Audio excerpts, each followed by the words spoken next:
আসসালামু আলাইকুম সবাই, আশা করি সবাই ভালো আছেন। আজকে আপনাদের সাথে শেয়ার করব আমার কেক বানানোর স্টোরি।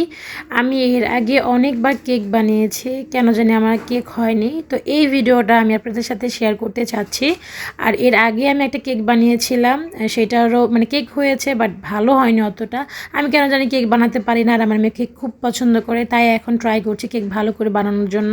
তো শুরুতে আমি দুইটা ডিমের কেক বানাবো। এর জন্য আমি হাফ কাপ ময়দা, 1 চা চামচ বেকিং পাউডার আর 1 চা চামচ বেকিং সোডা নিয়ে আর 1 টেবিল চামচ মিল্ক পাউডার নিয়ে সবগুলো শুকনো উপকরণ আমি এখানে সুন্দর করে চেলে নিব। এরপরে আমি শুকনো উপকরণগুলো আলাদা রেখে আমি ইলেকট্রিক বিটারে দুটা ডিম বিট করে নিব। আর আমার বিটারটা কিন্তু আমার বাবা পাঠিয়েছে সৌদি আরব থেকে। এটা খুবই ভালো ব্র্যান্ডের একটা বিটার।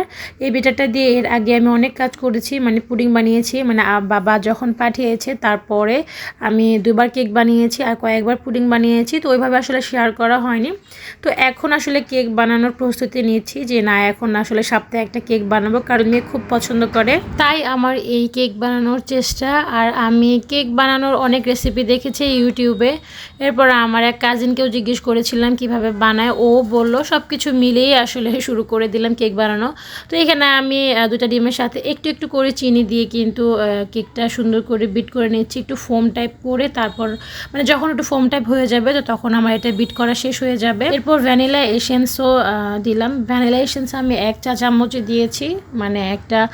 আমার বোন একটা লিস্ট দিয়েছিল যে কতটুকু দিতে হবে, তো সেই পরিমাণে আমি আসলে দিচ্ছিলাম। আর ভিডিওটা কিন্তু অনেক লেন্দি হয়ে যাবে, তাই একটু ফাস্ট ফরওয়ার্ড করে দিলাম যেন ভিডিওটা একটু ছোট হয়ে আসে, নয়তো অনেক বড় হয়ে যেত।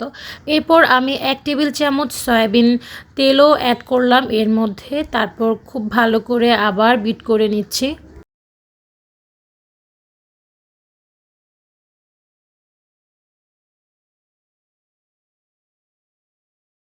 এই পর্যায়ে মনে হচ্ছে যে ডিমগুলো বিট করা হয়ে গেছে। আর এখন আমি শুকনো উপকরণগুলো অল্প অল্প করে দিয়ে আমি সব কিছু ভালো করে একত্রে মিক্স করে নিব।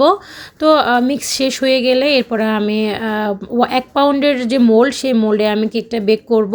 সেটা আমি তেল দিয়ে একটু একটা কাগজ দিয়ে সুন্দর করে এটা আমি সেট করে নিয়েছি।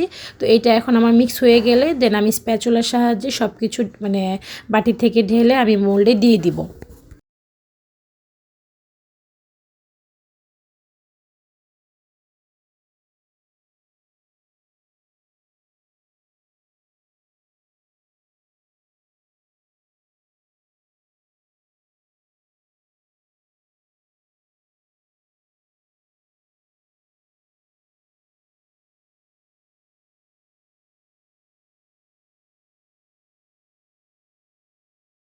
এরপর আমি মোল্ডটা একটু হাত দিয়ে ট্যাপ ট্যাপ করে নিব। এরপর চলে আসলাম রান্নাঘরে। আর আজকে আমি এই হাঁড়িতে কেকটা বেক করব। এটা আমি ধরেন এটা আমার একটা ওভেন, কেক বানানোর জন্য এটা ওভেন বানিয়েছি। তো এটা আমি আগে ফ্রি হিট করে নিয়েছিলাম। পুরো হাঁড়িটা আমি 10 মিনিট একটু খালি হাঁড়ি একটু জাল করে নিয়েছিলাম। এরপর আমি একটা স্ট্যান্ড বসিয়ে দিলাম, তারপর কেকের মোল্ড বসিয়ে দিলাম। এরপর এই যে চুলার আঁচটা আসলে একদম হাই থেকে তার অর্ধেক যতটুকু ছিল তার অর্ধেক করে দিয়েছি। তো আমার কেকটা ফাইনালি হয়ে গেছে। দেখেন কেকের অবস্থা, মনে হচ্ছে যে কেকটা আসলে স্পঞ্জ কেকটা হয়েছে, তবে কেকটা আসলে ফুলেছে কম। এক সাইডে একটু ফুলেছে আর এক সাইডে কম ফুলেছে, এরকম হয়েছে। তো মাঝখানে লেয়ার আমি কেটে আপনাদের সাথে শেয়ার করবো। এটা হচ্ছে নিচের অংশটা, এটা হচ্ছে উপরের অংশটা। তবে উপরের অংশটা কিন্তু খুব সুন্দর করে কিন্তু বেক হয়েছে। আর এই যে কেকটা যখন স্লাইস করে কেটেছি এইভাবে 2 ভাগ করে, তখন আসলে বোঝা যাচ্ছে। তবে আশা করছি যে ইনশাল্লাহ কোনো এক সময় আমারও কেক ভালো হবে, সবাই প্রশংসা করবে আমার কেক খেয়ে, যেহেতু চেষ্টা করছি। আসলে চেষ্টা করলে সব কিছুই হয়, আছে না যে একবার না পারলে দেখো শতবার, সেরকম। তো সেটা আসলে তেমন কিছুই না, ইনশাল্লাহ একদিন হয়ে যাবে। তবে আর আমার কেক বানাতে কোথায় ভুল হয়েছে সেটা কিন্তু অবশ্যই আপনারা কমেন্টে জানাবেন। আজ এই পর্যন্ত, আল্লাহ হাফেজ।